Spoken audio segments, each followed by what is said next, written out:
Praise the lord. ప్రభువైన యేసుక్రీస్తు నామమున పేరిట మీ అందరికీ శుభములు. ఈ రోజు వాక్య సందేశము దేవుడు స్వస్థపరుస్తారు అనడానికి దేవుడు చేసిన వాగ్దానాలు అనేకము బైబిల్ గ్రంథంలో రాయబడి ఉన్నాయి. అయితే మన విశ్వాసం మీద ఆ స్వస్థత దేవుని యొక్క కార్యాలు అనేవి ఆధారపడి ఉంటాయి. ఇక ఆలస్యం చేయకుండా వాక్యంలోనికి వెళ్ళిపోదాము. మత్తయి రాసిన సువార్త 8వ అధ్యాయము 14 నుండి 16 వచనాలు మీరు చదువుకున్నా, లేదా లూకా సువార్త 4వ అధ్యాయము 38 నుంచి 39 వచనాలు చదువుకున్నా, ఇందులో ఏం రాయబడి ఉంటుందంటే పేతురు యొక్క అత్తగారు జ్వరంతో బాధపడుతూ ఉంటారు. మంచం పట్టిన స్థితిలో ఉన్నారనమాట. అయితే మరొక 2 అధ్యాయాలు మనం ధ్యానిస్తే, లేదా మత్తయిలోని లూకాలోని ఉన్న 2 మాటల్ని మనం ధ్యానిస్తే యేసు ప్రభు వారిని పేతురు గారు అడిగినట్లుగా కనపడుతుంది. ఆమె గురించి ఆయన దగ్గర మనవి చేసుకొనగా ఆయన పేతురు ఇంటికి వెళ్ళి, వారి అత్తగారి ఇంటికి వెళ్ళి ఆమెను చేయి పట్టి లేపి, లేదా ఆమె చేయి పట్టి జ్వరమును గద్దింపగా ఆ జ్వరము ఆమెను విడిచిపోయిందంట వెంటనే. అలాగే ఆమె లేచి వెంటనే వారికి ఉపచారము చేయసాగిందంట. అంటే జ్వరము కూడా మంచం పట్టే స్థితికి వస్తుందా అంటే, ఇంతకుముందు నేను నమ్మేదాన్ని కాదు. అంటే జ్వరం ఇంత బలహీనత కలిగిస్తుందా అని ఒక చిన్న సందేహం నాలో ఉండేది. అయితే ఎప్పుడైతే నా కుటుంబంలో నేను అలాంటి పరిస్థితిని ఎదురు చూశాను, అంటే ఎలా నా కుటుంబంలో ఆ ప్రాబ్లంని ఎప్పుడైతే ఫేస్ చేశానో నాకు అప్పుడు అర్థమైంది, జ్వరం అనేది ఒకవేళ వస్తే, అది భయంకరంగా వస్తే పరిస్థితి ఎలా ఉంటుంది, ఒక మనిషి ఎలా బలహీన పడిపోతాడు అనే విషయాన్ని నేను దగ్గరుండి నా కుటుంబంలోనే నేను చూశాను.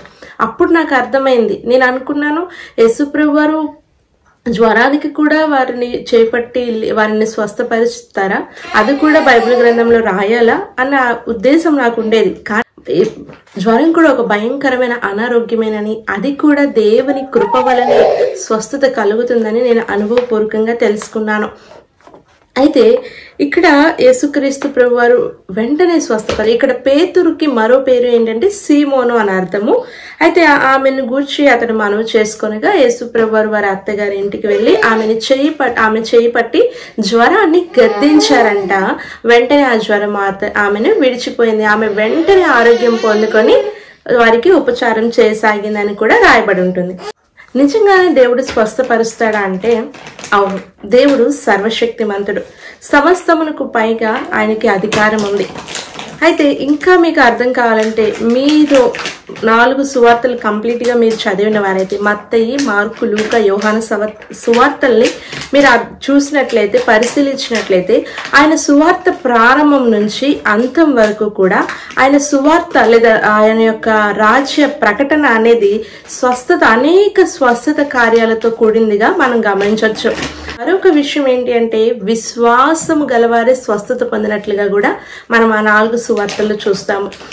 ఇంకా బలంగా దేవుడు స్వస్థపరుస్తారు, ఆయన సర్వశక్తిమంతుడు అని మీకు విశ్వాసం కలగాలి అంటే ద్వితీయోపదేశ కాండము 32వ అధ్యాయము 39వ వచనం ఒకసారి చూసుకుంటే ఏం రాయబడి ఉంటుందంటే, ఇదిగో నేనే దేవుడను, నేను తప్ప వేరొక దేవుడు లేడు. నేను తప్ప వేరొక దేవుడు లేడు. ఇంకొక విషయం, నేనే దేవుడను, నేను తప్ప వేరొక దేవుడు లేడు. మృతి నొందిన వాడను, బ్రతికించు వాడను నేనే అని దేవుడు చెప్తున్నాడు. మీకు ఈ వచనం ఇంకా బలంగా మీ హృదయంలో నాటుకోవాలంటే, చనిపోయిన లాజర్ని, మృతతుల్యమైన మృతి పొంది కుళ్ళిపోయిన ఒక శరీరాన్ని జీవము గలదానిగా లాజర్ని బ్రతికించినట్లుగా మనం సువార్తలో చూస్తాము. మృతి పొందిన దానిని జీవింపజేయగలిగిన వాడు దేవుడు. ఆ దేవుడే మన ప్రభువైన యేసుక్రీస్తు ప్రభువారు. ఆయన సర్వశక్తిమంతుడు. మృతి నొందిన వాడినే ఆయన బ్రతికించాడంటే చిన్న చిన్న బలహీనతల్ని మనలో నుంచి తీసివేయడం ఆయనకి పెద్ద కష్టం అంటారా? మరి ఆయన ఎలా బాగు చేస్తాడు? మనం ఇంకా బలపడాలి. ఆయన ఖచ్చితంగా మనకి స్వస్థత ఇస్తారు అని మనకి ఎలా బలం కలుగుతుంది, లేదా ఎలా విశ్వాసం కలుగుతుంది అంటే, కీర్తన 107వ కీర్తన 20వ వచనంలో రాయబడి ఉంటుంది, ఆయన తన వాక్కును పంపి వారిని బాగు చేసెను. మనకి వ్యాధి వచ్చింది కదా, బలహీనత వచ్చింది కదా అని చెప్పి ఇరుగు పొరుగు వారితో బాధలు చెప్పుకోవడం వల్ల మనకి స్వస్థత కలగదు. కానీ ఇరుగు పొరుగు వారితో చెప్పుకోవడం వల్ల మనకి వారి ప్రార్థన సహాయం ఉంటుంది. కానీ నీలో నువ్వు విశ్వాసముగా దృఢంగా బలంగా ఉండాలి అంటే, నీకు ఒక విశ్వాసము కలగాలి అంటే, నీకుగా సెల్ఫ్ కాన్ఫిడెన్స్ రావాలి అంటే కీర్తన గ్రంథం 107వ అధ్యాయం 20వ వచనంలో చెప్తుంది, ఆయన తన వాక్కుని పంపి వారిని బాగు చేస్తాను ఉన్నప్పుడు ఏం చేయాలంటే ఖచ్చితంగా వాక్యం చదవడానికి, కనీసం బైబిల్ గ్రంథంలో నుంచి ప్రభువా నన్ను బలపరచు అని నువ్వు వాక్యాన్ని ధ్యానించడానికి పూనుకుంటే ఖచ్చితంగా ఆయన తన వాక్కు ద్వారా నీతో మాట్లాడతారు. నీ హృదయానికి నెమ్మదిని, విశ్వాసాన్ని అనుగ్రహించి ఆ బలహీనతను జయించగలిగిన విశ్వాసాన్ని దేవుడు నీకు ఆ వాక్కు ద్వారా దయచేస్తారు. అనేక స్వస్థత కార్యాలు చేసినట్లుగా ఆయన సువార్త అంతా కూడా స్వస్థత కార్యాలతో ఉన్నట్లు మనకి రుజువు కావాలి అంటే సువార్తలు అన్నిటిలో కూడా ఆయన ఎక్కడికి వెళ్ళినా కూడా జనాలంట గుంపులుగా ఆయన ఉన్న ప్రదేశానికి పరుగిడి వెళ్లే వాళ్ళంట. కొంతమంది ఆహారం కోసం వెళ్తే, కొంతమంది ఆయన చెప్పే మాటల కోసం వెళ్తే, కొంతమంది మాత్రం పర్టికులర్ గా ఆయన వారిని స్వస్థపరచగలరు అన్న విశ్వాసంతో వెళ్లేవారు. ఇంకా లూకాసు సువార్త 6:19 వచనంలో చూసుకుంటే, ప్రభావం ఆయనలో నుండి బయలుదేరి అందరినీ స్వస్థపరచుచుండెను, జన సమూహం అంతయు ఆయనను ముట్టవలనని యత్నము చేశాను అని రాయబడి ఉంటుంది. ఇలాగా అనేక చోట్ల ఆయన కూర్చొని బోధ చేస్తున్నప్పుడు ప్రజలు తండోపతండాలుగా జన సమూహాలుగా ఆయన దగ్గరికి చేరి ఆయన ఇచ్చే స్వస్థతని పొందుకోవాలని ఆశపడేవారు. విశ్వాసం కలిగి ఆయన దగ్గర స్వస్థతని ఆశించారో వారికి ఖచ్చితంగా స్వస్థత కలిగింది. ప్రతి చోట కూడా యేసుప్రభు వారు చెప్పింది ఏంటంటే, నీ విశ్వాసమే నిన్ను స్వస్థపరచను, నీ విశ్వాసమే నిన్ను స్వస్థపరచను అని చెప్పాను తప్ప ఎక్కడ కూడా నేను నా యొక్క శక్తిని బట్టి నేను స్వస్థపరచానని ఆయన తన మహిమపరచుకోలేదు. నీకు విశ్వాసాన్ని ఇంకా పెంపొంది చేయడానికి, లేదా నీలో కార్యం జరగాలంటే విశ్వాసం ఉండాలి అని తెలియచేయడానికి, భవిష్యత్తులో మనకు కూడా తెలియపరచడానికి ఆయన వాడిన ఒకే ఒక పదం ఏంటంటే విశ్వాసం వల్ల. నీవు నీ విశ్వాసం బట్టి స్వస్థత పొందావు అని యేసుప్రభు వారు స్వస్థత పొందిన వారితో చెప్పడం జరుగుతుంది. అందుకు రుజువు ఏంటంటే మార్కు సువార్త 5వ అధ్యాయం 34వ వచనం చూడండి. అందుకు ఆయన, కుమారి నీ విశ్వాసము నిన్ను స్వస్థపరిచెను, సమాధానం గలదానివై పొమ్ము, నీ బాధ నివారణై నీకు స్వస్థత కలుగునుగాక అని ఆమెతో చెప్పెను. ఆమె అంట అనేకమైన వైద్యుల్ని కలిసిందంట, చాలా ఏళ్ళగా బాధపడుతుందంట, తన ధనమంతా కూడా వృధా పరుచుకుందంటే. ఇక్కడ ముఖ్యమైన విషయం ఏంటి అంటే, ఇప్పుడు వైద్యంతో పాటు విశ్వాసాన్ని కూడా కలిగి ఉండాలి. విశ్వాసం ఉంచుతూ వైద్యాన్ని కూడా స్వీకరించాలి కదా. వైద్యుడికి కోపం వస్తారంట, దేవుడి దగ్గరికి పంపుతారంట, దేవుడికి కోపం వస్తే వైద్యుడి దగ్గరికి పంపుతారంట. సరదాగా చెప్పాను, కానీ వైద్యం కూడా మనం స్వీకరించాలి. దాంతో పాటు నీకు దేవుడి పైన సంపూర్ణ విశ్వాసం ఉండాలి. వైద్యం కూడా చేయలేని గొప్ప అద్భుత ఆశ్చర్య కార్యాలు, స్వస్థత కార్యాలు దేవుడు మాత్రమే చేయగలడు.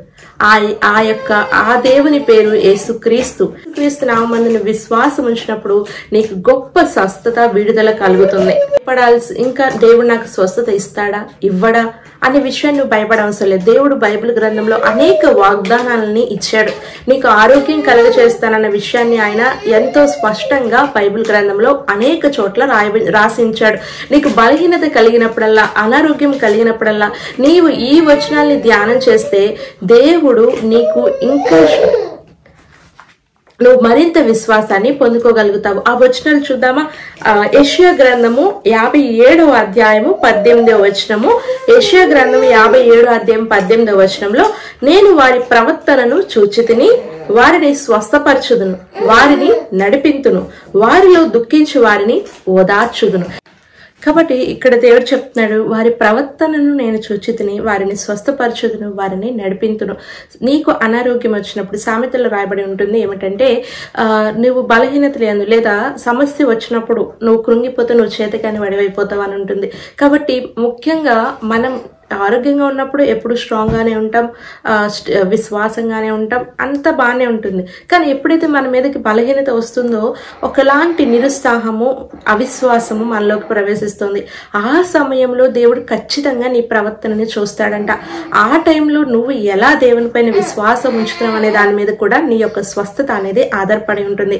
కాబట్టి మన బలహీనతల యందు కూడా దేవుని యందు విశ్వాసం ఉంచితే మన ప్రవర్తన మన బలహీనత యందు ముఖ్యంగా అది ఇంకెక్కువ విశ్వాసాన్ని దేవుని యందు కనపరిచినప్పుడు వెంటనే నీ జీవితంలో నీ బలహీనత యందు, నీ అస్వస్థత యందు దేవుని యొక్క స్వస్థత కార్యాన్ని నువ్వు చూడగలుగుతావు.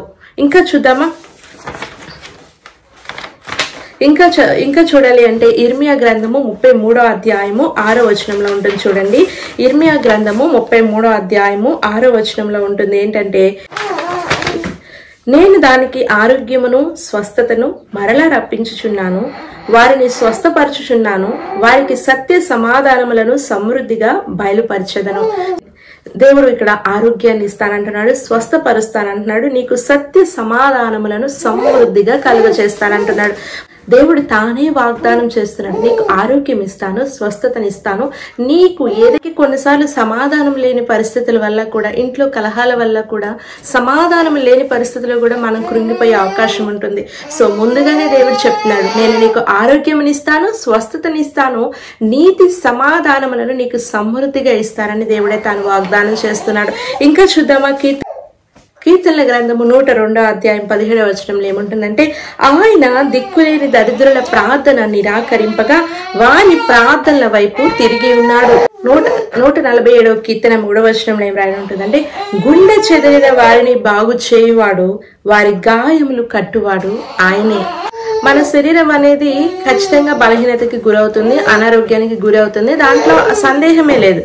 కానీ మనం ఆత్మీయంగా దేవుని బిడ్డలుగా కొనసాగే వారము బలహీనతలకి చోటు ఇవ్వకుండా మనము ఆరోగ్యంగా ఎప్పుడు ఉండాలి అంటే, దేవుడు చెప్పే మనం భౌతికంగా తీసుకునే డైట్స్ ఇవన్నీ పక్కన పెడితే ఒకే ఒక్క మాట మనల్ని ఖచ్చితంగా ఆరోగ్యవంతులుగా ఉంచుతుంది. అదేంటో చూద్దామా? నా కుమారుడా, నా మాటలు ఆలకింపుము, నా వాక్యములకు నీ చెవియకుము, నీ కనుల ఎదుట వాటిని తొలగిపోనీయకుము, నీ హృదయమందు వాటిని భద్రం చేసుకొనుము. దొరికిన వారికి అవి జీవము, వారి సర్వ శరీరమునకు ఆరోగ్యం ఇచ్చును. కాబట్టి నువ్వు ఒకవేళ దేవుని నమ్ముకున్న బిడ్డవైతే, విశ్వాసివి అయితే, నీవు నిత్యము నీ సర్వ శరీరమునకు ఆరోగ్యము కలుగునట్లుగా దేవుని వాక్యమునకు చెవియొగ్గి నీ కన్నుల ఎదుట నుండి వాటిని తొలగిపోనివ్వక నీ హృదయమందు వాటిని భద్రం చేసుకొని నువ్వు వాటి ప్రకారం జీవించేలా నీ సర్వ శరీరమునకు కూడా ఆరోగ్యం కలుగుతుందంట. ఎలాంటి ప్రార్థన చేస్తే మరి మనకి వెంటనే స్వస్థత కలుగుతుంది అన్న విషయాన్ని మనం ఒకసారి గమనిస్తే, ఇర్మియా గ్రంథం 17వ అధ్యాయం 14వ వచనంలో చూసుకుంటే, యెహోవా నీవు నన్ను స్వస్థపరచుము, నేను స్వస్థత నొందుదును. ఇక్కడ ఏమంటున్నాడంటే, యెహోవా మీద పూర్తి విశ్వాసంతో అడుగుతున్నాడు. యెహోవా నీవు నన్ను స్వస్థపరచుము, నేను స్వస్థత నొందుతాను, నువ్వు చేయగలవు అని నమ్మి ఇక్కడ ఆ మాట పలుకుతున్నట్లుగా మనం గమనిస్తాం. ఇంకొకటి, నన్ను రక్షించుము, నేను రక్షింపబడుతును.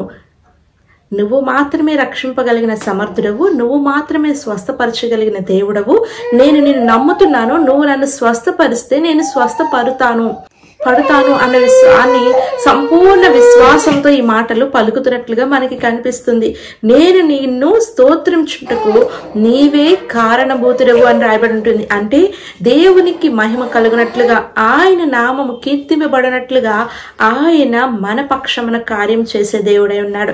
నువ్వు త్వరగా స్వస్థత పొందాలి అంటే నిర్గమకాండం 15వ అధ్యాయం 26వ వచనంలో, నీ దేవుడని యెహోవా వాక్కును శ్రద్ధగా విని ఆయన దృష్టికి న్యాయమైనది చేసి ఆయన ఆజ్ఞలకు విధేయులై ఆయన కట్టడలన్నిటినీ అనుసరించి నడిచిన ఎడల నేను ఐగుప్తీయులకు కలుగజేసిన రోగములలో ఏదియో నీకు రానియను, నిన్ను స్వస్థపరిచి యెహోవాను నేనే అంటున్నాడు. అంటే దేవుని యొక్క నుంచి స్వస్థత పొందాలి అన్న మన ఇష్టానుసారంగా మనం జీవించేస్తూ దేవుని దగ్గర నుంచి మాత్రం మనకి మేలే రావాలి, మేలే జరగాలి అని అనుకుంటున్నాం మనం.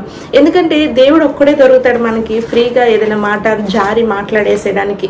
కానీ మనం ఏదైనా ఒక బయటకు వెళ్ళి ఏదైనా కొనుక్కోవాలా లేదా డాక్టర్ దగ్గర వైద్యం చేయించుకోవాలన్నా ఖచ్చితంగా మనకి ₹1 ఖర్చు అవుతుంది. రూపాయి ఏంటి ఈ రోజులో లాక్స్ ఖర్చు అవుతున్నాయి. ఇక్కడ డబ్బుల గురించి నేను మాట్లాడట్లేదు, కానీ దేవుడు మాత్రం తన గురించి ఏమీ అడగటం లేదు.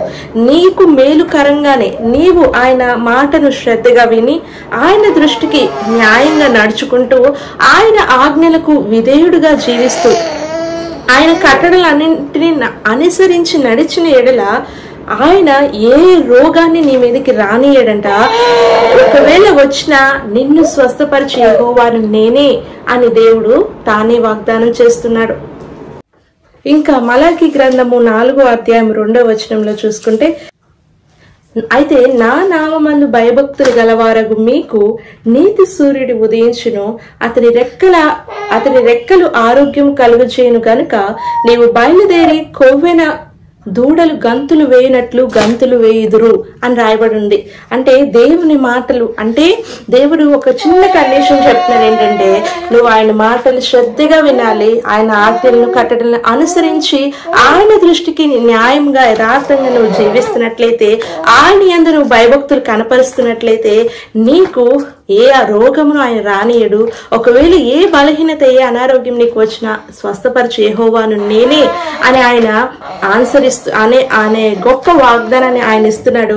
ఇంకా ఏం చెప్తున్నారంటే, కొవ్విన దూడలు గంతులు వేయనట్లుగా నువ్వు గంతులు వేయనట్లుగా దేవుడిని బలహీనతల నుంచి నిన్ను విడిపిస్తానని తానే వాగ్దానం చేస్తున్నాడు.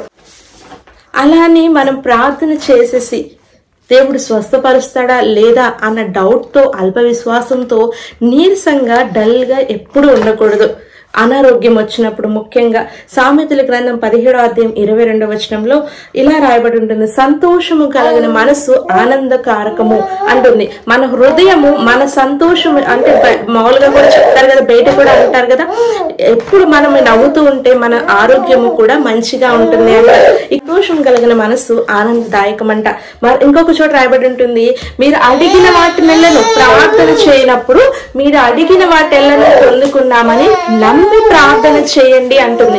అలాగా నీవు ఆరోగ్యం గురించి కానీ ఇతర విషయాల గురించి నువ్వు ప్రార్థన చేయనప్పుడు దేవుడు నీకు దయచేశాడు అన్న విశ్వాసముతో ప్రార్థన చేసి నువ్వు రిలాక్స్ అయిపోవచ్చు. ఇంకొకటి ఏంటంటే, ఆనందించండి, మరలా చెప్పుదును ఆనందించండి, ప్రభు నందు ఆనందించండి పౌలు గారు కూడా తన పత్రికల్లో రాస్తారు. సంతోషము గల మనస్సు ఆనందదాయకం అని కూడా రాయబడి ఉంటుంది. కాబట్టి మనం మరింత ఆరోగ్యంగా ఉండాలంటే దేవుని యందు విశ్వాసంతో ప్రార్థన చేసుకోవాలి. అలాగే దేవుని వాక్యాన్ని బలపరచబడడానికి చదువుకోవాలి. అలాగే మనము దేవుడు ప్రార్థనలో మనం అడిగింది మనకి ఇస్తాడని నమ్మి ఆయనను బట్టి సంతోషిస్తూ ఆనందం కలిగిన మనసుతో ఉంటే త్వరగా మనకి స్వస్థత పొందుకోవడానికి దేవుడి కృప, మనం త్వరగా స్వస్థత అనేది పొందుకుంటాము.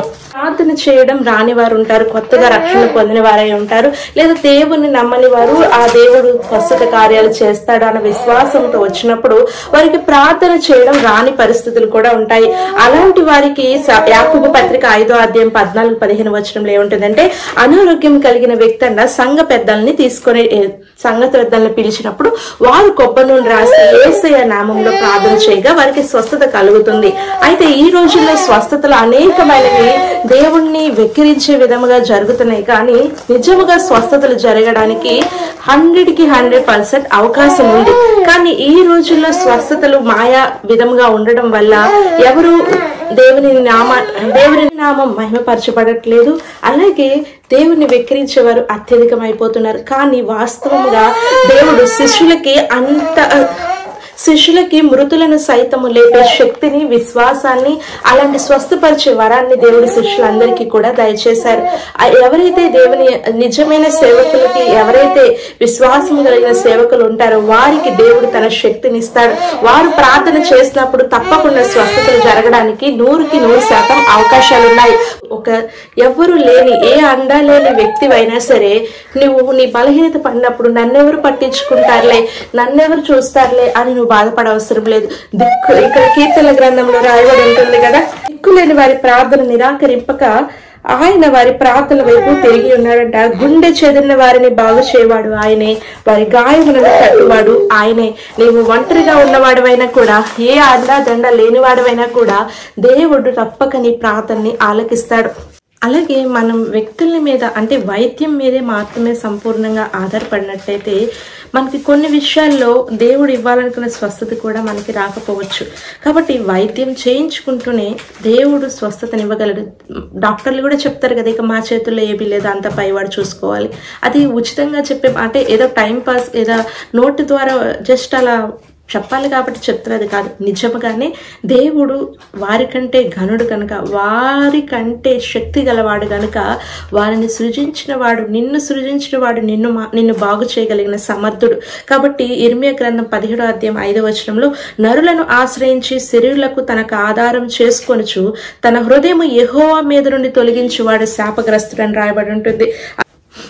అలాగే నిన్నెవరు పట్టించుకోలేని వ్యక్తివైనా, నీకు బలహీనత, నీవు ఒంటరిగా ఉన్న వ్యక్తివై ఉండి ఎవరు పట్టించుకొని పరిస్థితిలో నువ్వు ఉన్నా సరే, దేవుడికి నువ్వు మొరపెడితే దేవుడు నిన్ను పట్టించుకుంటాడు.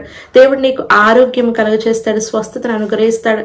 వాక్యం ఇది ఇంకా మీ హృదయంలో బలంగా నాటుకోవాలంటే ఇర్మియా గ్రంథం 30వ అధ్యాయం 17వ ఏంటంటే, వారు ఎవరునూ లక్ష్య పెట్టని సియోననియు వెలివేయబడినదనియు నీకు పేరు పెట్టుచున్నారు. అయితే నేను నీకు ఆరోగ్యము కలుగజేసేదను, నీ గాయములను మాన్పెదను. ఇదే యెహోవా వాక్కు. మనుషులు మాట ఇస్తే తప్పిపోతారేమో, కానీ దేవాది దేవుడు మాట ఇస్తే ఆకాశములు గతించిపోయినా, అవి కంపించినా సరే, దేవాది దేవుడు ఇచ్చిన మాట మాత్రం, వాగ్దానం మాత్రం ఆయన నెరవేర్చకుండా వెళ్ళడు. కాబట్టి నీవు ప్రార్థన చేయనప్పుడు విశ్వాసంతో ప్రార్థన చేయాలి.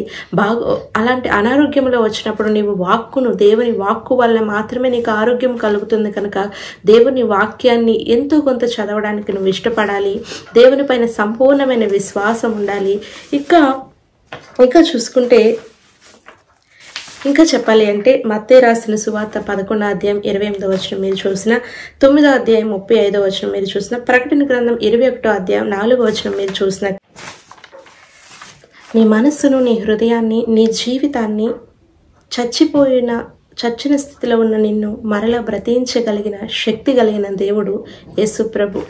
కాబట్టి యేసు ప్రభు నిన్ను ఈ భూలోకంలో భౌతికమైన ఆరోగ్యాన్ని ఇవ్వడమే కాదు, ఆధ్యాత్మికంగా కూడా నిన్ను యాకోబు పత్రికలోనే రాయబడి ఉంటుంది, కాదు 3వ యోహాను పత్రికలో రాయబడి ఉంటుంది, నీ ఆత్మ వర్ధిల్లుచున్న ప్రకారము నీవు అన్ని విషయంలో వర్ధిల్లాలని ప్రార్థన చేస్తున్నారు. కాబట్టి మనం ఆధ్యాత్మికంగా బలపరచబడాలి,